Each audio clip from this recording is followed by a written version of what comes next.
మరి అంశంలోనికి వెళ్దాము. పరిశుద్ధాత్మ క్రియ మానవ జీవితంలో అనగా మనిషి జీవితంలో అనగా మన జీవితంలో ఏ విధంగా పరిశుద్ధాత్మ దేవుడు క్రియ చేయుచున్నాడు అనేది ఈరోజు మనము నేర్చుకోబోతున్నాం. మొదటిగా మనం నేర్చుకోవాల్సింది మరి ఆత్మయందు కడగబడుట. దేవుడు కడుగుతున్నాడు, ఆత్మలో కడుగుతున్నాడు. ఎలాగ మనల్ని కడుగుతున్నాడు అనగా దేవుని బిడ్డలారా జాగ్రత్తగా మరి విందాము. 1 కొరింథీ మరి 6వ అధ్యాయము మరి 9వ వచనం నుండి 11వ వచనం వరకు మనం చూసుకున్నట్లయితే మరి అక్కడ కొన్ని మాటలు పౌలు గారు అక్కడ రాస్తున్నారు. ఎలాంటి మాటలు అక్కడ జాగ్రత్తగా మనం ఆలోచించినట్లయితే అక్కడ 9వ వచనాన్ని 10వ వచనాన్ని చదువుతున్నాను, గమనించండి. దొంగలైనను, లోబులైనను, త్రాగుబోతులైనను, దోషులైనను, దోచుకున్న వారైనను దేవుని రాజ్యమునకు వారసులు కాలేరని మరి పౌలు గారు అక్కడ చెప్తున్నారు. నిజమే, మనము లోబులు అనగా లోక సంబంధమైనవి ధనం సంపాదించుకునేవారు, మరి దొంగతనం పాలైన వారు, దొంగతనం చేసిన వారు, దోచుకునేవారు, మరి వీరందరూ కూడా దేవుని రాజ్యంలో కూడా మనము పాలుభాగస్తులం కాలేము, అక్కడికి వెళ్ళలేము. ఆ కింద వచనములో 11వ వచనములో మరి ఈ విధంగా పౌలు గారు రాశారు. ఏ విధంగా అంటే అక్కడ దేవుడు మాట్లాడుతున్నాడు. దేవుని ఆత్మయందు మీరు కడగబడి పరిశుద్ధపరచబడవారై నీతిమంతులుగా తీర్చబడ్డాం.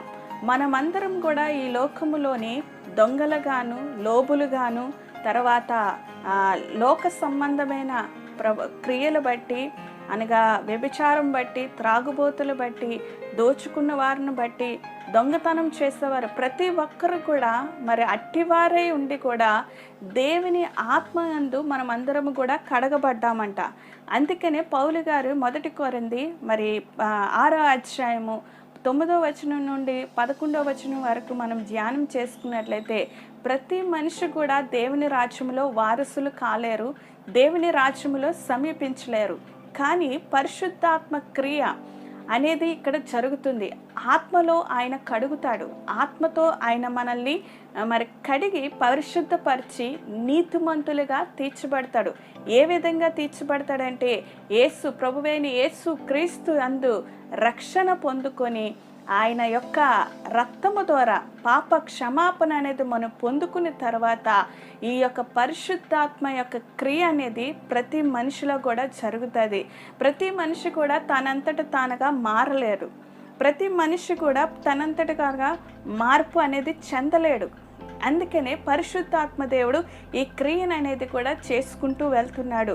ఎప్పుడైతే యేసు క్రీస్తు యందు రక్తములో మనం ఎప్పుడైతే కడగబడతామో, నీతిమంతులుగా ఎప్పుడైతే తీర్చబడతామో అప్పుడు పరిశుద్ధాత్ముడు ఈ క్రియను అనేది కూడా మనల్ని చేస్తుంటాడు. మొదటి క్రియ ఏ విధంగా చేస్తాడంటే ఆత్మలో కడుగుతాడు, ఆత్మతో పరిశుద్ధపరుస్తాడు.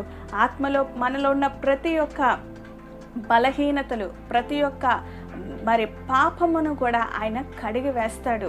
యేసు రక్తంలో ఎప్పుడైతే మనకి క్షమాపణ వస్తుందో పరిశుద్ధాత్మ ద్వారా మనకి ఆత్మలో కడగబడి పరిశుద్ధంగా నీతిమంతులుగా మనం తీర్చబడతాం. జాగ్రత్తగా ఆలోచించండి. మొదటిగా దేవుడు యేసు రక్తంలో పాప క్షమాపణ ఉంటే పరిశుద్ధాత్మ ఆత్మయందు మనల్ని ఒప్పింపచేసి ఆ ఆత్మలో మనల్ని కడుగుతాడు దేవుడు. అందుకనే మనము పరిశుద్ధపరచబడతాం. అందుకనే దేవునికి మరి క్షమాపణ అనేది కూడా మనంతట మనం అడగలేము, కానీ పరిశుద్ధాత్మ క్రియ ఆత్మలో కడుగుతూ ఆయన ప్రవర్తించుకొని ఆయన యొక్క క్రియ అనేది కూడా ఆయన చేస్తూ ఉంటాడు.